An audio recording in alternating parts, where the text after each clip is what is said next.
नमस्कार, आप देख रहे हैं बात मुद्दे की। मैं हूं अविनाश।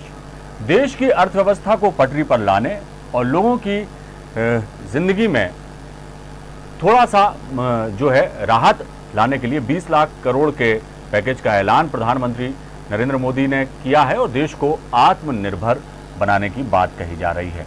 यही है हमारा आज का विशेष अवसर, आत्मनिर्भर और आर्थिक संबल, और यही है हमारा चर्चा का विषय। और आज इसी पर हमारे लिए हम चर्चा पे जाएंगे और हम सीधे चलते हैं हमारे ग्रुप एडिटर रिजवान अहमद सिद्दीकी जी के पास। रिजवान जी, आत्मनिर्भर देश को बनाने की बात कही जा रही है, 20 लाख करोड़ के पैकेज की घोषणा भी हो गई है। अब क्या कुछ चुनौतियां सरकार के सामने, उससे कैसे निपटेंगी और कितना ये राहत पैकेज या आर्थिक पैकेज जो है वो कितना लोगों की जिंदगी में बदलाव ला पाएगा और देश की अर्थव्यवस्था को पटरी पर ला पाएगा, ये बड़ा सवाल है जी। बिल्कुल, धन्यवाद अविनाश। सवाल बड़े हैं, पैकेज भी बड़ा है जी, उम्मीदें भी बड़ी है, बजट भी बड़ा है और हमारा हौसला सबसे बड़ा, और हम इसी हौसले के साथ संघर्ष में आगे बढ़ रहे हैं। और हमने लगभग इस बात को स्वीकार भी कर लिया है कि 21 दिन में ये जाने वाला नहीं है, 20 दिन में ये जाने वाला नहीं, 14 दिन में, बहुत लंबे समय तक हमें इसके साथ जीना सीखना और इसके साथ हमें जहान की भी चिंता। तो इसी दिशा में हम धीरे धीरे आगे बढ़ रहे हैं। 20 लाख करोड़ जी 2020 में ये जो आर्थिक पैकेज का ऐलान किया है हमारे प्रधानमंत्री, परत दर परत अब किस तरह से हम उसे आगे बढ़ाएंगे, इस पर चर्चा शुरू। कल घरेलू उद्योगों को, लघु उद्योगों को बढ़ाने और कर्मचारियों, खासतौर से निजी क्षेत्रों में काम करने वाले कर्मचारियों को प्रोत्साहित करने का जी दिन था। अब राज्य सरकारों को भी एक बड़ी राहत देने का ऐलान हुआ है। मांग बहुत सी है, कितनी पूरी होंगी, हम इस पे कितना खड़े होंगे, कितना चलेंगे, कितना दौड़ेंगे, इस पर बहुत तरह के सवाल समय समय पर होते रहे हैं, होते रहे। तो इसी को चर्चा को आगे हम बढ़ाते हैं। हमारे साथ कांग्रेस से दुर्गेश शर्मा है, हर्षवर्धन शर्मा हमारे साथ भारतीय जनता पार्टी से, और वरिष्ठ पत्रकार आशीष दुबे हमारे साथ। आप सभी का बहुत बहुत स्वागत है।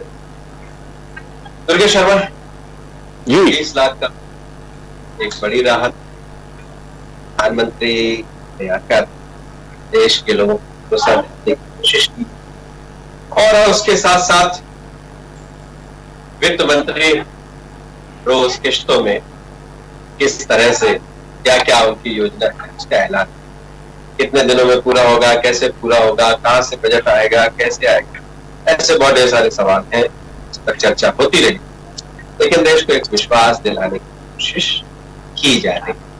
कैसे देखते हैं रिजवान भाई, जो बातें बोली जाए या जो घोषणाएं हों वो यदि इम्प्लीमेंट हो जाए तो उससे अच्छी कोई बात ही नहीं होती है। पर दुख तो परेशानी, समस्या एक ही है कि बोला कुछ जाता है, दिखाया कुछ जाता है, होता कुछ और है। पिछले लगातार 4-6 वर्षों से हम यही देखते आ रहे हैं। देश में सरकार हमारी किस तरीके से हमको बोलती कुछ है, करती कुछ है और होता कुछ है। यदि सही व्यवस्थित तरीके से हमने इस कोरोना युद्ध की लड़ाई को ही तय कर लिया होता, हमने ये लॉकडाउन का ही व्यवस्थित तरीके से उपचार करने की सोच ली होती, तो आज जिस तरीके से हजारों लाखों की तादाद में हमारे हिंदुस्तान के साथी, जिनको हम हिंदुस्तान में ही प्रवासी कहने लगे हैं, वे कम से कम आज सड़कों पर अपने जीवन के लिए, अपने घर पहुंचने के संघर्ष के लिए सड़कों पर नहीं दिखाई देते। अपने भोजन के लिए, पानी के लिए बहुत सारी समस्याएं। सरकार ने कई चीजों की घोषणाएं करी हैं, कई घोषणाएं अभी हो रही हैं, आगे भी होंगी। आज एक घोषणा आई कि 8 करोड़ लोग मजदूरों को 60 दिन तक खाने की व्यवस्था करके देंगे। प्रतिदिन 7 रुपए एक व्यक्ति के ऊपर आ रहा है, जो उन्होंने पैसा बताया है 3500 करोड़ रुपए। तो 7 रुपए में 3 समय का भोजन एक आश्चर्य वाला सवाल है। कैसे करेंगे, कैसे 7 रुपए में एक व्यक्ति 3 दिन तक 3 बार एक दिन में भोजन कर पाएगा?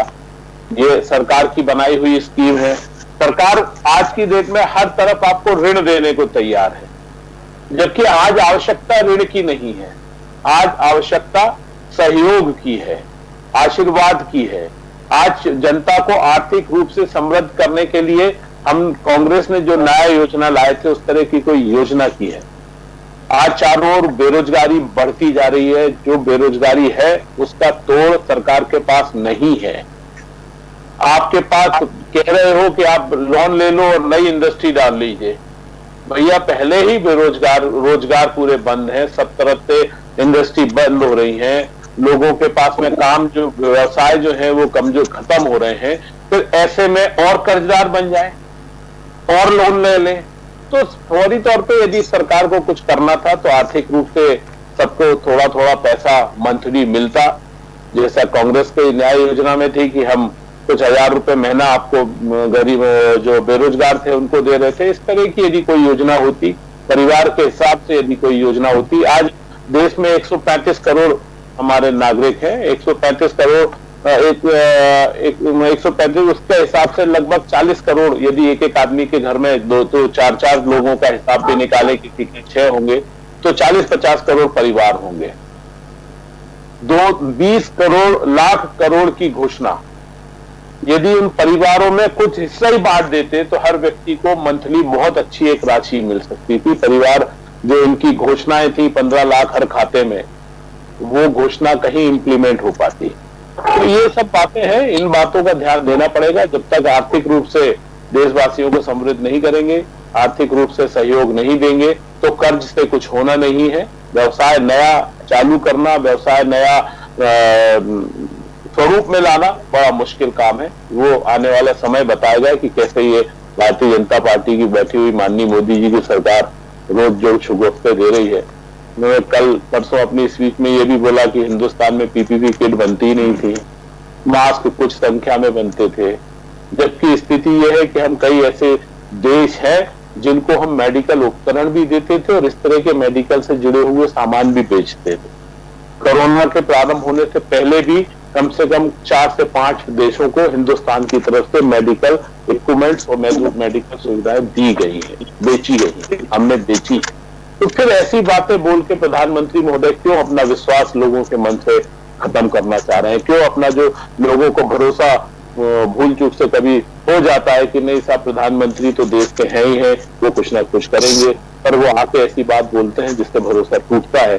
तो भरोसे को नहीं टूटने देना चाहिए, क्योंकि आज के समय में प्रधानमंत्री का भरोसा है। मोदी जी की बात नहीं कर रहा हूं, देश की उस पद की बात कर रहा हूं। उस पद की गरिमा, उसके मान सम्मान को बचा के रखना चाहिए। कुछ ऐसा भी मिला इसमें जो आपको लगता है कि हाँ ये राहत देने वाला? दुर्गेश रिजवान जी, जो कहा जा रहा है लोन दिया जाएगा, अब उसके बाद में यदि कुछ इसके अलावा कुछ बोला ही नहीं जा रहा, तो लोन सहायता राहत हो सकती है उनके लिए कि जो लोन को खा के ही जीते हैं, जैसे माल्या और उनकी पूरी टीम है, माननीय भारतीय जनता पार्टी के बहुत सारे साथीगण उसी पे यदि जीवन जीना पसंद करते हो तो उनके लिए बहुत बड़ी राहत है कि आप लीजिए लोन और खा जाइए। देश के बैंक यदि कंगाल होते हैं तो हो जाए, क्योंकि देश में कई बैंक अभी कंगाल हुए हैं, पर मैं इसको फौरी राहत नहीं मानता, क्योंकि ऋण कभी भी राहत नहीं होता। ऋण हमेशा एक कर्ज होता है और कर्ज को तो चुकाना ही पड़ता है। चुकाने के लिए आज माहौल नहीं है। जयवर्धन शर्मा क्या कहेंगे आप? मैं बहुत सारी बातें कहना चाहता हूं। एक तो कांग्रेस का जो चरित्र है बड़ा जोरदार दिखाई पड़ रहा है, राष्ट्रीय स्तर से लेकर के राज्यों की इकाई तक सबकी स्थिति ये हो रही है जैसे किसी मोहल्ले में कोई बुजुर्ग आदमी का देहांत हो जाता है और उस गांव के चालाक लोग आकर के सलाह देते हैं कि दद्दा ने कोई कसर थोड़ी छोड़ी थी, 2-5 बीघा जमीन बेचे दो, पर पैरवी बहुत जोरदार होनी चाहिए। मुझे समझ नहीं आ रहा है, आप क्या देश के लोगों को भिखारी बना के रखना चाहते हैं कि वो हर समय सरकार की सहायता के लिए हाथ फैला करके रखें? एक बार पैसा उनके खाते में डाल दो, 2 महीने बाद खत्म हो जाए, फिर वो हाथ फैला करके खड़े हो जाए। जबकि सरकार क्या चाह रही है कि जहां पे वो तनख्वाह ले रहे थे, जहां पर उनको पैसा मिल रहा था काम धंधे के बदले में, वर्षों से, महीनों से वो सिलसिला फिर जिंदा हो जाए, वो काम धंधे उनके फिर प्रारंभ हो जाए, उसके लिए वो व्यापारी की हिम्मत न टूटे, वो अपने उद्योग धंधे फिर खड़ा कर सके, और उसके लिए सरकार कंधे से कंधा मिला करके मजदूरों के लिए खड़ी है। मोटे तौर पर जिनको हम टेलीविजन पर घोषणाओं के तौर पर देख रहे हैं, वो तमाम प्रकार की मदद सरकार कर रही है, किसानों के खाते में पैसा डाल रही है। राशन पिछले महीने भी 3 महीने का लगातार इकट्ठा दिया गया, अब 2 महीने की बात और हो रही है। इसके अलावा भी मैं एक बात और कह देना चाहता हूं, भारत सरकार के मंत्री नितिन गडकरी साहब ने कितनी बड़ी बात कही, ये उल्लेखनीय है कि जो कर्मचारी राज्य बीमा निगम है ESIC, उसके पास 80,000 करोड़ रुपए जमा है, जो मजदूरों का अंशदान होता है उनके दुख सुख और तकलीफों के लिए, और उससे अंशदान में 0.75 अंशदान होता है मजदूर का, और 3.25% अंशदान रोजगार दाता का होता है। सरकार कह रही है कि यदि आवश्यकता पड़ी तो उस 80,000 करोड़ रुपए में से भी हम कुछ पैसा देंगे, ताकि अगले 2-3 महीने तक उन मजदूरों को, उन श्रमिकों को तनख्वाह मिल सके, उनको जो राशि मिलती थी वो अनवरत मिल सके, ताकि उद्योग धंधे फिर खड़े हों। क्योंकि अगर उद्योग धंधे खड़े नहीं होंगे तो ये देश टूट जाएगा। और मुझे लग रहा है कि हमें आशावादिता की बात करनी चाहिए। अगर रेड जोन की बात अगर हम छोड़ दें, जहां पर जो कैंटोनमेंट एरिया उसको हम छोड़ दें, बाकी जगहों पर ग्रीन जोन हो चाहे ऑरेंज जोन हो, धीरे धीरे काम धंधे शुरू हो गए, धीरे धीरे दुकानदारी शुरू हो गई है, धीरे धीरे भवन निर्माण शुरू हो गए, श्रमिकों का, मजदूरों का उन दुकानों पर लौटना प्रारंभ हो गया है। अब यह कि अनहोनी घटना हो गई कि लाखों मजदूर इधर से उधर हो गया, वो संयम नहीं रख पाया, उसको किस तरह भड़काया, या व्हाट्सएप मैसेज के द्वारा अपने लोगों के द्वारा ही वो भ्रम का शिकार होकर के घर द्वार छोड़ करके अपने पैतृक गांव की ओर चल दिया। अब इसका सामना करेंगे, और मैं कह रहा हूं विनम्रता पूर्वक, इस स्थिति का सामना हमको धैर्य पूर्वक करना ही होगा, क्योंकि जो मजदूर अभी पैतृक गांव की ओर चल पड़े, जब उनको खबरें मिलेंगी कि काम धंधा शुरू हो गया है, तो ये भी दृश्य देखने को मिल सकता है कि वो वैसे के वैसे वापस, अभी जुलाई में भले ना आए, अगस्त तक ना आए, क्योंकि बोनी का सीजन है, वो खेती किसानी में अपना सहयोग करेंगे, पर सारे के सारे मजदूर वापस फिर काम धंधे की ओर दौड़ेंगे, क्योंकि वहां उनको अच्छा खासा पैसा मिल रहा था। यदि उतना पैसा उनको गांव में मिल रहा होता तो वो छोड़ करके जाते नहीं। इसलिए मेरा निवेदन है, इस सरकार जो काम कर रही है उस पर आपको सकारात्मक टिप्पणियां करना चाहिए, अच्छे सुझाव दीजिए। और सरकार ने मदद का पिटारा बंद नहीं किया है, हर रोज सरकार कुछ ना कुछ घोषणा कर रही है। रविवार तक वो विभिन्न सेक्टर की मदद के लिए तमाम सारे निर्णय सरकार लेने जा रही है, और इसके बाद भी कोरोना के संकट के मद्देनजर देश के एक एक नागरिक को जहां जहां मदद की जा सकती होगी, भारत सरकार आश्वस्त कर रही है कि हम उसके लिए मदद करने के लिए सारे रास्ते निकाल रहे हैं। और मुझे लग रहा है कि देश कोरोना से लड़ने का मन बना चुका है। आप जी चलिए, शायद उनसे संपर्क टूट गया। हाँ धर्मेंद्र, कुछ कह रहे थे आप? चलिए एक बार फिर मैं आपके पास लौटूंगा। आशीष जी, कैसे देखते हैं आप 2 दिन की इन घोषणाओं को, प्रधानमंत्री के उस संबोधन को आप कैसे देखते हैं? पक्ष और विपक्ष दोनों होता है, सबके अपने अपने तर्क हैं, एक मीडिया की निगाह से आप कैसे? नहीं, देखिए, ये जो पैकेज लिया गया है, जो पैकेज घोषित हो रहे हैं, इसकी जो कड़ी इन्होंने स्थापित की, वो बिल्कुल मुझे लगता है उन्हीं लोगों के लिए है जिन्हें इसकी जरूरत है। ये पैकेज का जो फोकस एरिया है वो बिल्कुल ठीक है, लेकिन उसमें कहीं कुछ एक ऐसी चीजें हैं, जैसे कल MSME के लिए जो पैकेज आया है, उस पैकेज में ठीक बात है कि लोगों को लोन मिलेगा, लोग काम कर सकेंगे, छोटे उद्योगों के लिए बड़ी लिमिट तय कर दी गई है, सब चीजें। लेकिन अभी इसका मैं अपने ऐसा सोचता हूं कि बैंक इसको किस तरह से एग्जीक्यूट करेंगे। अभी तो ये सरकार ने कहा है, फिर बैंक, कई बार ऐसा होता है कि कई बार सरकारें बहुत सारी चीजें करती हैं, लेकिन बैंक अपना लाभ हानि और वो सारी चीजें, रिस्क वगैरह सब चीजें देखते हैं। तो ये चीज जब प्रोसेस में आएगी तो वो किस तरह से फायदेमंद होगी, ये मुझे लगता है कि ये सबसे बड़ी बात ध्यान देने की। अगर सरकार इस पर ध्यान दे पाई तो वो जो छोटा तबका है बिजनेस का या कुटीर उद्योगों वाला, वो हो सकता है। लेकिन इसके साथ एक चीज और आई, स्वदेशी वाली जो बात हुई है, कि स्वदेशी उत्पादों का आप उपयोग कीजिए, बिल्कुल सही है वो बात एक हद तक, कि स्वदेशी उत्पाद का उनका जो आशय है वो ये है कि जब नए लोग धंधे में आएंगे, वो अपना कोई उत्पाद बनाएंगे, तो उनको मार्केटिंग की जरूरत होगी। वो उस तरह से मार्केटिंग नहीं कर सकते जैसे मल्टीनेशनल कंपनियां करती हैं, वो बड़े विज्ञापन, बड़े ब्रांडिंग को नहीं कर पाएंगे। तो उस नाते वहां तक ठीक है कि वो स्वदेशी का एक बात है कि लोग उसको लोकल लेवल पे लें और उसका उपयोग करें ताकि वो थोड़ा उसको बूस्ट अप हो। लेकिन इसके साथ साथ बहुत सारी बातें, चूंकि ग्लोबलाइजेशन हो चुका है तो पूरी दुनिया अब एक गांव है, इस तरह का एक कॉन्सेप्ट है, तो बहुत सारी चीजें उसके साथ चलती हैं। वो समीकरण सरकार को आगे चल के बनाने पड़ेंगे, क्योंकि कई स्तर पर आपसी जो व्यापारिक हित हैं, जो सरकारों के संबंध हैं, उन पर भी ये चीजें आती हैं। तो इसे भी सरकार अगर इसको लेके सही चलेगी तो एक बड़ा कॉन्फ्लिक्ट होने से बचेगा और अपने जो लोकल उत्पाद हैं वो लोकल लेवल पर उनकी बिक्री का उनको बाजार मिल जाएगा। लेकिन ये भी अब सरकार को भी देखना है। आज जो उन्होंने छोटे लोगों के लिए कहा है, ये सारी बातें आई है, लेकिन आप इसमें देखिए कि जो पैसा है, जिन पैसों की बात हो रही है, वो पैसा सीधे आदमी उस व्यक्ति के हाथ में नहीं जा रहा है। जैसे जो गरीब है, जो मजदूर है, जो सड़कों पे पैदल चल रहा है, उसके हाथ में तो पैसा नहीं गया ना, वो पैसा तो जा रहा है सरकारों के पास। वो सरकार उसको खर्च करेगी या उनके राशन पे देगी, या उन्होंने कहा कि हम गरीबों को राशन दे रहे हैं तो वो खर्च हम वहन कर रहे हैं, तो वो गया तो किसी के पास नहीं वो पैसा कैसे उस हाथ में पहुंचे। जैसे कुछ अर्थशास्त्रियों ने भी ये बात कही है कि किसी व्यक्ति की जेब में पैसा डालना पड़ेगा ताकि वो बाजार जाके कोई चीज खरीदने के लिए सक्षम हो पाए, और जब वो कोई चीज खरीदेगा तो वो उस चीज का जो उत्पादक है उसको फायदा होगा, और उत्पादक क्या जो नौकरी करते हैं उनको फायदा होगा। तो वो उस तरह से एक चेन बनेगी।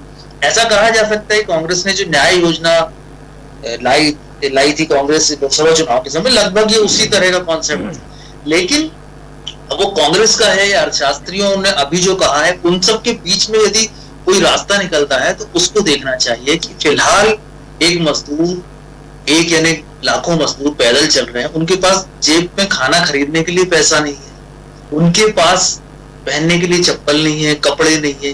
तो वो अगर जब चीजें पैसा उनके हाथ आएगा, आज नहीं जब वो गांव पहुंचेंगे तब, तो वो पैसा डिवाइड होगा सब तरह लोगों के बीच में और इकोनॉमी उससे बूस्ट होगी। हो सकता है ये सारी पैकेज उस तरह से रखे गए हो, लेकिन जब मुझे इसमें लगता है कि जब सरकार और बैंक और दूसरी सब चीजें जब इसको एग्जीक्यूट करना शुरू करेंगे प्लान को, उसके जो नियम बनेंगे, अभी वो नियम भी बनना बाकी है कि बैंक क्या नियम बनाएगा, सरकार किस तरह उसको बांटेगी, तो वो सारी चीज जब सामने आएगी तो इसका एक ठोस खाका सामने आएगा। अभी तो सरकार की मंशा सामने आ रही है कि वो चाह रही है कि ऐसे काम को, ऐसे लोगों को राहत दे दी जाए, लेकिन जो आदमी, लाखों लोग जो सड़कों पर पैदल चल रहे हैं, उनके लिए मुझे अभी तात्कालिक मदद अभी एकदम से मुझे नजर नहीं आ रही है कि कैसे होगी, और यदि अब होती भी है तो 2 महीने बाद उनको मदद मिल रही है, जब तक वो अपने ठिकानों पे पहुंच चुके हैं या यहाँ से दुनिया से कूच कर चुके या रास्ते में भटक रहे हैं। जी संजय शर्मा जी बताइए।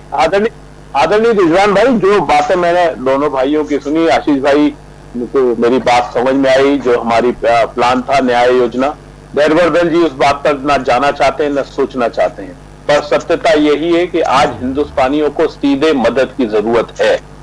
कर्जा उनके लिए जो उद्योग लगाते हैं और उनके पास काम करने वाले लोग, वो क्या करेंगे। दूसरा, छोटे छोटे काम व्यवसायी, छोटे जो रेडी चलाने वाले लोग हैं, जो फुटकर व्यापारी हैं, जो पूरी तरह से बंद है, कम से कम ऐसे 10-12 बिजनेस व्यापार है जो बंद ही रहेंगे अभी कम से कम 2-3 महीने। कोरोना जो पीरियड चल रहा है इसके दौरान वो बंद ही रहेंगे। चाहे आप उसको नाई की दुकान के, मैं अभी कहूंगा तो देरवर्धन जी ने पिछली बार भी उसको कहा था कि क्या कांग्रेस ही जाएंगे नाई की दुकान पे, पर उसी तरीके से क्या जो चाट की ठेला लगाने वाले थे, जो चाय की दुकानें लगाने वाले थे, ऐसे बहुत सारे व्यवसाय हैं जो लोग बाग सड़कों पे करते थे। मैंने अभी हालिया में एक चैनल पे देखा, एक बंदा आ रहा था, वो ट्राईसाइकिल पे, उसने ट्राईसाइकिल पे ही अपनी दुकान लगा रखी थी। वो बिहार का आदमी था, बॉम्बे से वापस इसलिए जा रहा था क्योंकि वो वहां पर मानता है कि अब यहाँ मुझे व्यवसाय नहीं है। तो वो बोल रहा था कि मैं चूंकि अपने क्षेत्र से इसलिए आया था कि मेरे क्षेत्र में काम नहीं था। तो इसके लिए सरकार क्या कर रही है? इसके लिए सरकार कोई प्लानिंग नहीं दे रही है। उनमें ये जरूर कह रहे हैं कि साहब हम 7 रुपए दे देंगे, आप 3 बार खाना खा लेना दिन भर में, 2 महीने 3 महीने की हम आपकी व्यवस्था बना देंगे। तो ये व्यवस्था नहीं चलेगी। आपको व्यवस्था के लिए पैसा उनके खुद को देना पड़ेगा। जब तक सरकार सीधे इन लोगों को पैसा नहीं देगी तब तक स्थिरता नहीं आएगी, अव्यवस्थाएं बनी रहेंगी। निश्चित कहीं सरकार कब तक पैसा देगी, कैसे देगी? 3 महीने मान लीजिए पैसे का इंतजाम सरकार ने कर भी दिया, आने वाले वक्त में रोजगार कैसे होगा? इसलिए कि उसे अपना रोजगार तो खुद करना होगा, वो अपने रोजगार को नए सिरे से स्थापित करेगा, नए सिरे से करेगा। सरकार उसके लिए लोन भी दे रही है, 10,000 रुपए जो रेडी वाले हैं, जो वेंडर्स हैं, स्ट्रीट वेंडर्स, उनको 10,000 रुपए लोन भी दे रही है। तो सरकार और क्या कर सकती है? ऐसा और क्या तरीका है सरकार? रिजवान भाई खुद हर्षवर्धन जी इस बात को मानने को तैयार है कि अगस्त तक तो आदमी को कोई काम नहीं हो पाएगा। 3 महीना, अभी 2 महीना ये निकल चुका है, 1 महीना ये चल रहा है और अगस्त तक आदमी को काम मिलना मुश्किल है। खुद हर्षवर्धन जी ने इस बात को बोला कि आज नहीं तो अगस्त तक आदमी पहुंच जाएगा। ठीक है, उस समय तक वो उनकी ये सोच है कि वो खेतों में काम कर लेगा, अपने गांव में काम कर लेगा, पर हर व्यक्ति खेत में काम कर पाएगा या उसको खेत में काम मिलेगा? क्योंकि वो खेतों पे पहले से काम करने वाले लोग उन गांवों में हैं, इनको काम नहीं मिल रहा था, इसलिए ये दूसरी जगह गए थे, दूसरे प्रांत में, दूसरे शहर में इन्होंने अपना व्यवसाय प्रारंभ किया था। अब सरकार कह रही है कि हम 10,000 रुपए तक का लोन दे देंगे। ये एक सरप्लस वाली स्थिति है, ये बनी।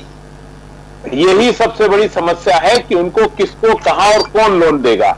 वो महाराष्ट्र में रेडी लगाते थे, वो गुजरात में रेडी लगाते थे और वो रहते बिहार या उत्तर प्रदेश में थे, या बिहार का, उत्तर महाराष्ट्र का, गुजरात का आदमी यूपी के अंदर आगे कुछ काम कर रहा था, तो वो पहले तो अपना उस स्थान पर जाए, क्योंकि उसकी पूरी पहचान यदि गुजरात में है या महाराष्ट्र में है तो उसको बिहार के अंदर लोन नहीं मिल पाएगा। उसको व्यवस्था ही बतानी पड़ेगी कि मैं वहां जाऊंगा, तो वो कब वहां पहुंचेगा, कब वहां पर वो लोन लेगा, कब उसको लोन मिलेगा, कब वो अपनी रेडी लगाएगा, कब वो अपनी दुकान सजाएगा, कब वो अपने खाने का जीवन यापन को प्रारंभ कर पाएगा। उस कब तक के इंतजार के लिए कम से कम आर्थिक सहयोग की आवश्यकता है। यदि वो सुरेश शर्मा, मनरेगा का भी प्रावधान किया गया है, घरों में लौट गए, उनको मनरेगा में काम मिलेगा। रिजवान भाई, आप क्या ये मानते हैं कि हर व्यक्ति गांव का ही निकल के शहरों में गया था? मुझे भोपाल में जो मजदूर या जो सुपरवाइजर या दूसरे तरह के काम करने वाले या फैक्ट्रीज में छोटे छोटे और काम जिन्होंने कभी गैती फावड़ा नहीं चलाया, उनको मनरेगा से काम दिलवा के दिखाए भारतीय जनता पार्टी, या काम बेचारे, क्या वो व्यक्ति जो जीवन को उसमें उस स्वरूप में जिया है वो कभी क्या गैती फावड़ा चला पाएंगे?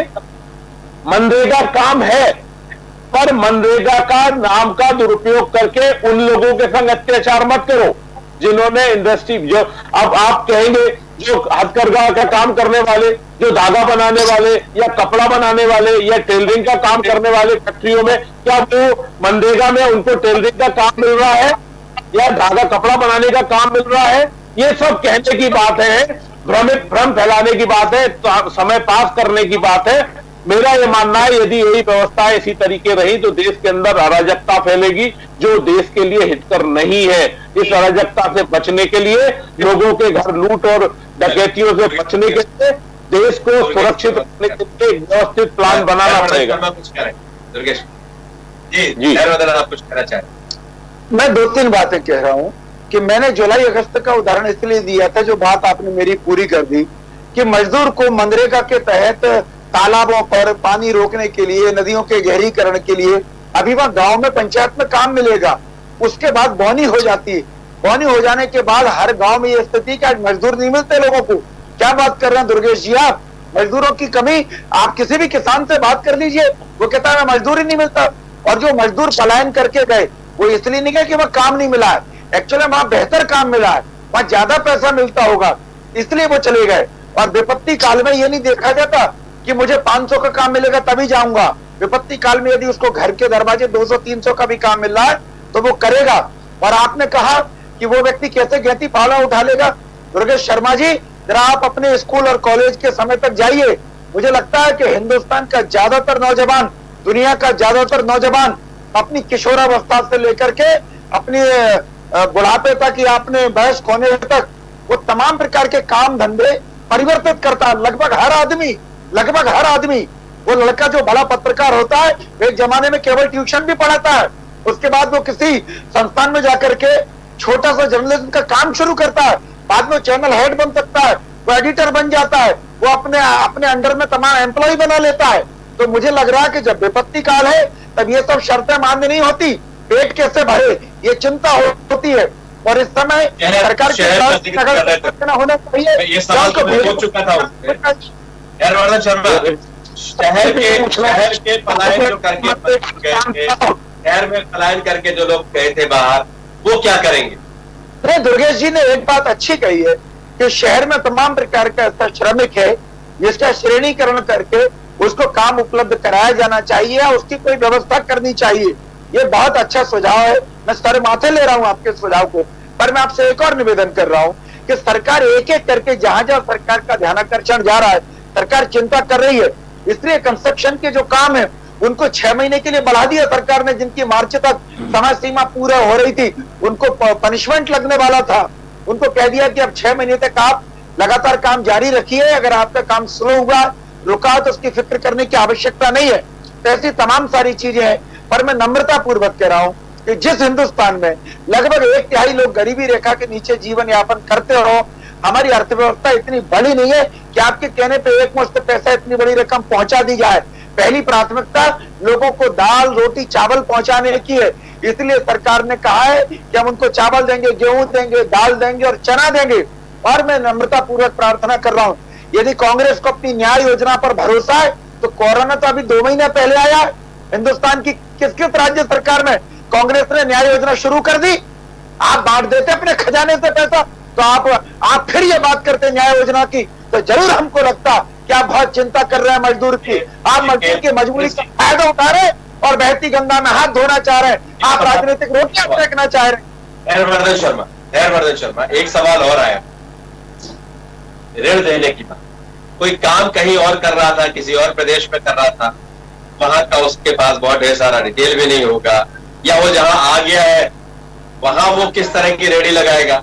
और एक बहुत बड़ा संकट ये है आप कि रेडी वाले से कोई सामान खरीदेगा भी कि नहीं। मैं किसी और की बात नहीं करता, जब मैं रोज शाम को घर लौट रहा होता हूँ और बड़ी शॉप बंद हो चुकी होती है, तो मैं ब्रेड जैसी चीज भी छोटी शॉप से लेने से झिझकता।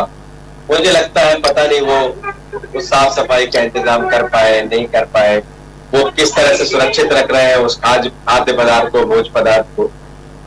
तो ऐसी बहुत ढेर सारी चीजें हैं। सड़कों पर जो चाट बिकती थी, सड़कों पर जिस तरह की चीजें बिक रही होती थी, कोई फेरी भी लगाता था सामान बेचने के लिए। तो मिजाज बदलेगा, इसलिए कि ये संकट काल है, मिजाज बदलेगा। लोग बहुत ढेर सारी चीजें खान पान के, खास तौर से खान पान की चीजों में बेहद सावधानी बरतेंगे, स्वच्छता का बेहद ध्यान रखेंगे, इसलिए कि हाइजीन होना आप बहुत जरूरी है। इसलिए तब हम किस संकट में फंस जाए इसकी कोई गारंटी नहीं है। इसलिए कि हमने तय कर लिया है, हमारे प्रधानमंत्री ने ऐलान भी किया है कि हमें आने वाले वक्त में कोरोना के साथ ही जीना है। तो कैसे करेंगे धैर्यवर्धन ने सर? उनको अपने काम करने के तरीके बदलने पड़ेंगे, नए काम करने पड़ेंगे। अभी सोच भी नहीं पा रहा होगा वो कौन सा नया काम करे। आप 10,000 रुपए लोन देकर कैसे उससे काम करा लेंगे नया? मेरे निवेदन और एक सवाल इसमें और भी जोड़ देता हूं, आशीष जैसा पूछ रहे थे कि ये बैंकों के लोन लेने का तरीका क्या होगा, किसे देगी बैंक, कैसे उसमें भ्रष्टाचार, सिफारिशें, सियासी सिफारिशें, इसलिए कि अभी तक तो यही होता रहा है। ऐसी बहुत ढेर सारी चीजें आएंगी, इसमें कोई पारदर्शिता नहीं बन पाएगी, कैसे करेंगे? और बंदर बाट होगा, अनुदान का ढेर सारा हिस्सा किसी और के जेब में जाएगा, जिसे मिल रहा होगा उसको लेगा भागे भूत की लंगोटी बहुत, और जो उससे मिल जाएगा उससे वो संतोष कर लेगा, महीने 1.5 महीने 2 महीने काम चला लेगा, फिर वो हैंड टू माउथ हो जाएगा। इसलिए इस पर बहुत ढेर सारे चिंतन मनन और योजना बनाने की आवश्यकता है। रिजवान साहब, मेरे दोनों विद्वान पैनलिस्ट की चिंता बहुत हित में है समाज के, निस्संदेह मैं कदर कर रहा हूं। पर मैं कह रहा हूं कि कोई जादुई तरीके से सब कुछ एकदम ठीक नहीं होगा। ये जो तकलीफ आई है, जो महामारी आई है, इससे परिवर्तन होगा समाज में, परेशानी होगी, पर धीरे धीरे लोगों में प्रैक्टिकली सोचना शुरू करेंगे कि यदि कोई समोसा या पकोड़ा कढ़ाव में से, गर्म कढ़ाव में से निकल करके आ रहा है तो वो कोरोना से खराब नहीं हो जाएगा। हाँ, उसकी पैकिंग करने वाले व्यक्ति को, तोलने वाले व्यक्ति को अपने ग्लव्स का उपयोग करना होगा, उसको अनावश्यक भीड़ नहीं लगानी होगी, कुछ सावधानियां उसको बरतनी होगी, उसको भी अपने फेस पर मास्क लगा करके रखना होगा, ग्राहक को भी अपना चेहरा ढक करके वहां जाना होगा। ये जीवन शैली में जो परिवर्तन हुआ है उसके लिए मोदी सरकार या भारतीय जनता पार्टी जिम्मेदार नहीं है। ये प्रकृति का कुछ कोप हुआ हमारे ऊपर, या चीन का जो वायरस है, ये भगवान जाने समय पर उसकी जांच होगी क्या कारण रहे, पर इसके साथ अब हमें जीना ही होगा। जिन मजदूरों की आप फिक्र कर रही है, सच में चिंता की बात है कि वो बाहर जाकर के उनको कर्ज कैसे मिलेगा। और मैंने बताया कि ये विपत्ति काल है, इस समय उसको महीने 2 महीने पहले अपने घर पर आकर के अपने जीवन को व्यवस्थित करना होगा, उसको जीना होगा, अपने बच्चों को पालना होगा, फिर नए तरह से कुछ व्यवस्थाएं जुटा करके, चाहे वो यहां से पैसा लेकर के जाए, क्योंकि सरकार कभी सीधे पैसा देती है तो कभी घुमा करके देती है। मछुआरों को, किसानों को केसीसी बना रही है, जो वहां पर धंधा करने जा रहे हैं वो भी उन किसान परिवारों के। अगर वो किसान क्रेडिट कार्ड के नाम पर 50,000 रुपए ले रहे हैं तो उसमें 10-20 हजार रुपए वो अपना एक बेटे को देकर के उस काम धंधे को शुरुआत करेंगे। मनुष्य उद्यमी स्वभाव का है, वो रास्ता निकालेगा, निश्चित तौर पर निकालेगा। हर्षवर्धन शर्मा, मनुष्य का एक बहुत बड़ा वर्ग भ्रष्टाचारी स्वभाव का भी है, और वो इस लोन में ढेर सारा भ्रष्टाचार ढूंढेगा। जब आप लोन देने की बात करेंगे तो वो सामने वाले को लगेगा कि जो मिल जाए वो बहुत है, अभी पैसे की जरूरत है, भ्रष्टाचार बढ़ेगा इससे। और ऐसा हम पीछे देखते रहे, बहुत बड़े पैमाने पर होता है। सरकारों ने बड़ी बड़ी योजनाओं के अनुदान लोगों को दिए, हितग्राहियों को, लेकिन अनुदान हितग्राही के हिस्से में नहीं आया, लोन उसके हिस्से आ गया। तो ऐसी बहुत ढेर सारी चीजें हैं। सरकार का पैसा तो चला गया, आपने एक तरह से ये मान लिया है कि ये डूबत खाते में जाने वाला पैसा है, लेकिन आप उसको सीधे नहीं दे रहे हैं, घुमा कर दे रहे हैं। इससे भ्रष्टाचार बढ़ेगा, बैंकों की मनमानियां बढ़ेंगी, प्रशासनिक सिस्टम की मनमानी बढ़ेगी। रिजवान साहब, एक और निवेदन है मेरा।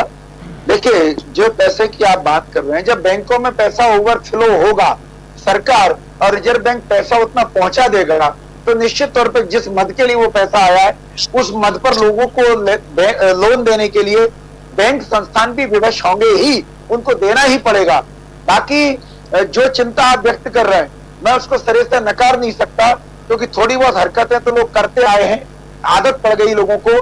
पर हिंदुस्तान में जब जब कोई विपदा या आपदा आई है, लोग गिद्ध भोज करने के लिए उतारू रहे हैं। तमाम सारे उदाहरण ऐसे, जिन पर आज मैं विस्तार में नहीं जाऊंगा कि लोगों ने कैसे इस पैसे का दुरुपयोग किया है, पर इसलिए मोदी सरकार चिंतित है। कि डायरेक्ट खाते पे कमी है। एक सवाल मेरा आपसे और, जैसा कि आशीष भी आशंका व्यक्त कर रहे थे, दुनिया एक गांव है, विलेज, हम इस कॉन्सेप्ट पे जी रहे हैं, ग्लोबलाइजेशन हो गया। अब आप एक तरफ कहते हैं कि अब सिर्फ हमको अपनी ही चीजों का उपयोग करना है, स्वदेशी को बढ़ावा देना है, उसी की बात करना है। जाहिर है कुछ लोगों को प्रोत्साहित करने के लिए हम कर सकते हैं, लेकिन हम एक बहुत बड़ी अपॉर्चुनिटी, इसे एक अवसर की तरह देखते हैं हम।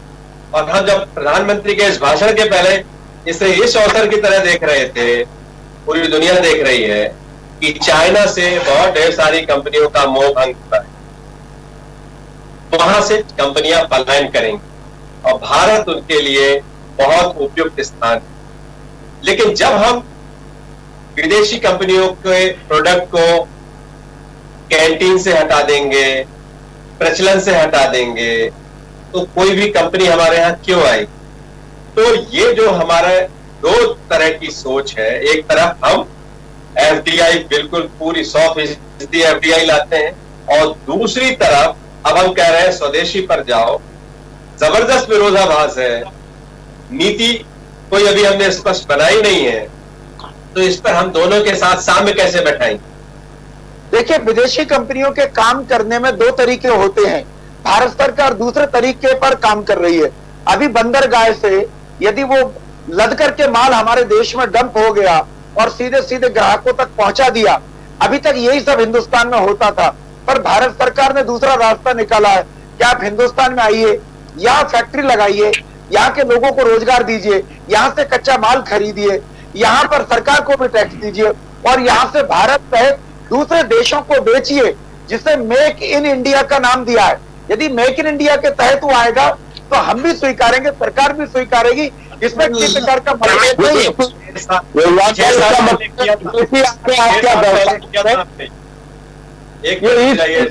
इंडिया कंपनी के कर्ज पे जाना चाहने की बात कर रहे हैं।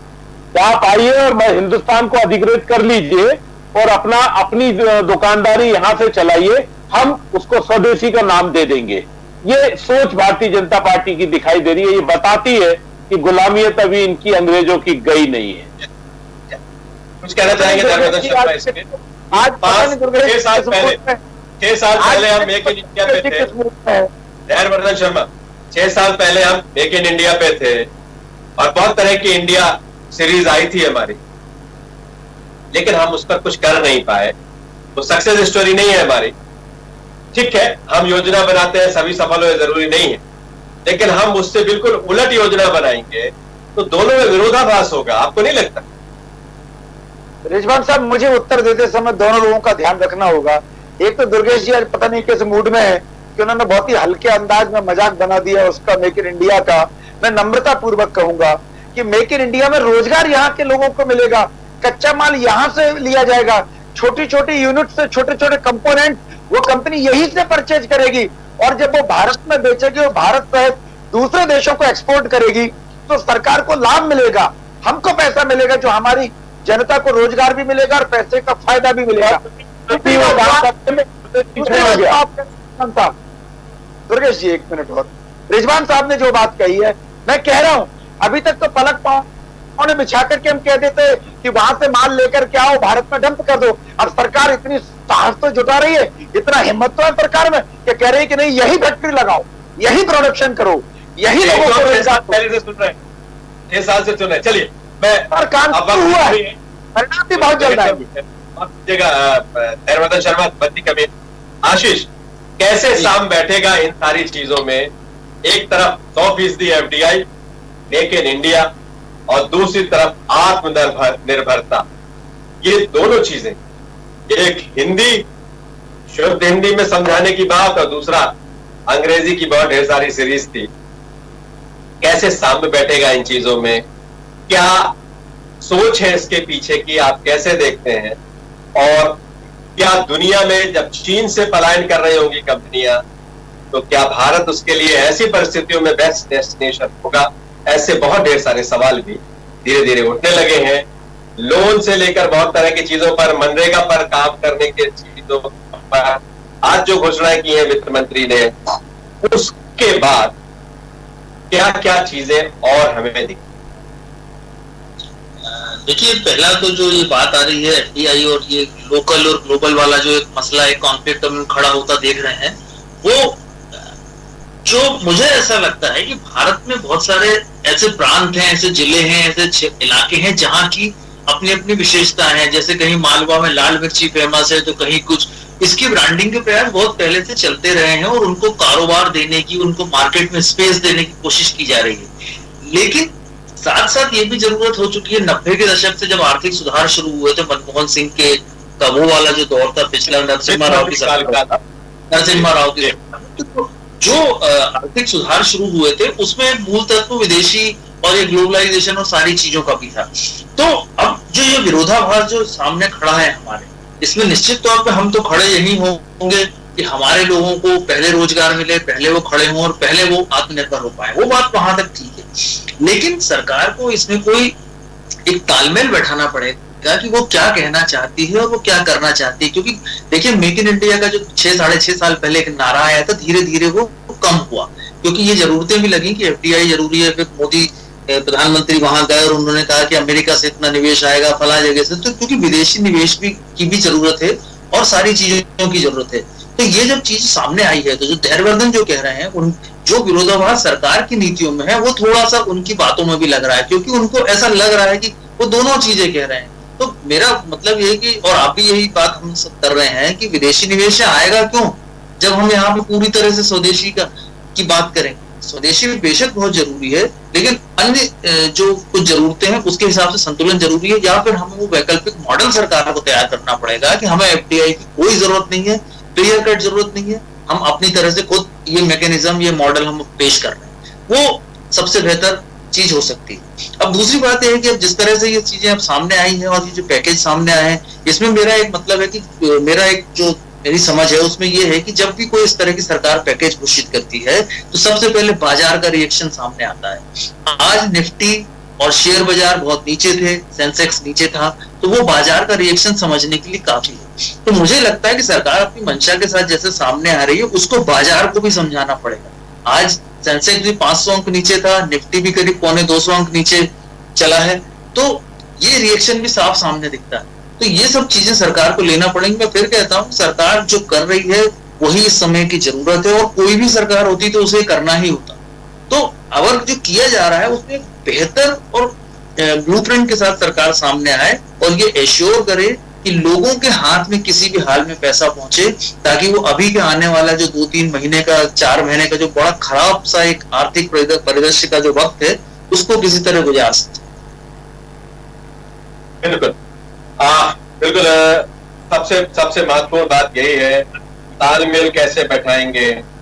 अभूतपूर्व संकट है, पहली बार ऐसा आया है। प्रधानमंत्री कह रहे हैं कि वो अवसर में बदलना चाहिए, हमारे लिए एक अवसर है, लेकिन अवसर से सबसे भी कहीं आगे हमारे लिए ये एक ऐसी हिकमत है कि जिसे हम बेहतर से बेहतर ढंग से एड्रेस कर पाएंगे, सामने बैठा पाएंगे, ये अवसर में तब्दील हो जाएगा।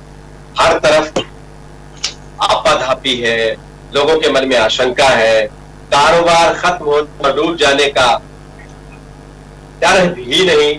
अब तो बहुत देर तक अंदेशा भी ये शुरू हो चुका है और लगने लगा है कि हमें काम करने के तरीकों में तब्दीली करनी पड़ेगी। ऐसे बहुत ढेर सारे अनऑर्गेनाइज्ड सेक्टर जो हैं वो धीरे धीरे धीरे धीरे समाप्त होने की आशंका जैसा दिखने लगे हैं, इसलिए कि हमें अपने जीवन में, दिनचर्या में बहुत ढेर सारी चीजों में तरह तरह की तब्दीलियां लानी। अब हम बाजार से हर चीजें बहुत आसानी से नहीं खरीद पाएंगे, किससे खरीदना है किससे नहीं खरीदना ये भी सोच, हर लाए कि घर के बाहर रख दें, ऐसी बहुत ढेर सारी तरह की चीजें भी हमें लगातार एहसास करा रही। और जब तक हम इससे लड़ नहीं पाएंगे, जब तक हम इसका एंटीडोज नहीं बना पाएंगे, तब तक ये आशंका बनी रहेगी और हमारी दिनचर्या में बहुत ढेर सारी चीजों को तब्दीलियां और सरकारों को भी इसके बीच में सामने बैठाना है। अभूतपूर्व स्थिति है, इसलिए सरकार इसको बहुत हद तक समझने की कोशिश कर रही है। कितने अच्छे लोगों से राय लेंगे उतना बेहतर होगा। विपक्ष इस पर कई तरह की चीजों की आशंका है उसकी, और जाहिर है जब विपक्ष सवाल उठाएगा तो सरकार सबको एडजस्ट करने की और बेहतर और रास्ते निकल सकते हैं। मीडिया भी यही कोशिश कर रहा है और लगातार ये कोशिश जारी है, इसलिए कि अभी तो पैकेज पूरी तरह से स्पष्ट है भी। किस्तों में पैकेज की घोषणाएं हो रही हैं, पैकेज का ऐलान एक बार हो चुका। बहुत ढेर सारे सवाल है अविनाश जी, और इन सवालों के बीच और इस कोरोना के बीच अभी हमें जीना है, संघर्ष करना है। आने वाले वक्तों में हम इससे कैसे निपटेंगे ये समय के गर्भ में छुपा। बिल्कुल सही कहा रिजवान जी आपने कि आगे भविष्य में किस तरह से इन सब चुनौतियों से निपटा जाएगा, ये समय के गर्त में है। और सबसे बड़ी बात तो एक चीज़ और भी है जो जहन में आती है, वो ये कि बहुत सारी चीज़ें जो हैं बदल जाएंगी। जिस तरह से कहा जा रहा है कि अब कोरोना के साथ ही हमें जीना है काफ़ी लंबे समय तक, तो काफ़ी कुछ बदलाव, चेंजेस हमारी दिनचर्या में भी शामिल होंगे, हमारी ज़रूरतों में भी शामिल होंगे। बहुत सारी ऐसी गैर ज़रूरी चीज़ें हम लोग खरीद लिया करते थे या उनका इस्तेमाल करते थे, अब उन सब चीज़ों पर भी जो है आदमी उन सब चीज़ों के विषय में सोचेगा नहीं, सिर्फ ज़रूरत की चीज़ें ही खरीदेगा, क्योंकि अब उसकी जो सोच है वो अब सीमित, एक फोकस्ड हो गई है कि मुझे क्या हमारे लिए ज़रूरी है, क्या गैर ज़रूरी है। इसलिए बहुत सारी चीज़ों पर इसका फ़र्क पड़ेगा और ख़ासतौर से बाज़ार पर फ़र्क पड़ेगा। और जिस तरह से लोन देने की बात सरकार कर रही है और आर्थिक पैकेज दिया है, इसमें भी ये देखना पड़ेगा कि किस तरह का रोज़गार लोगों को मिले अब ऐसे संकट के समय में, और नया कौन सा रोज़गार युवाओं को दिया जा सके, या वो नया क्या धंधा रोज़गार खोल सकते हैं, ये बहुत बड़ा सवाल है। और जैसा आपने अभी बताया कि किस्तों में जो है ये इस पैकेज की घोषणा हो रही है, तो आगे ये पूरा पैकेज सामने आ जाएगा कि क्या क्या दिया गया है किस किस सेक्टर में और किसको क्या लाभ हानि होंगे। तो इस पर भी हम जैसे रोज़ाना चर्चा करते हैं करेंगे, और उम्मीद तो यही है कि जो भी हो बेहतर हो हमारे देश के लिए, हमारे देश के भविष्य के लिए। बहुत बहुत शुक्रिया रिजवान जी आपका, और बहुत बहुत शुक्रिया आशीष जी आपका, दुर्गेश जी आपका बहुत शुक्रिया, धैर्यवर्धन जी आपका बहुत शुक्रिया। तो ये चर्चा है लगातार जारी रहेगी। फिलहाल दीजिए इजाज़त, बने रहिए हमारे साथ। नमस्कार।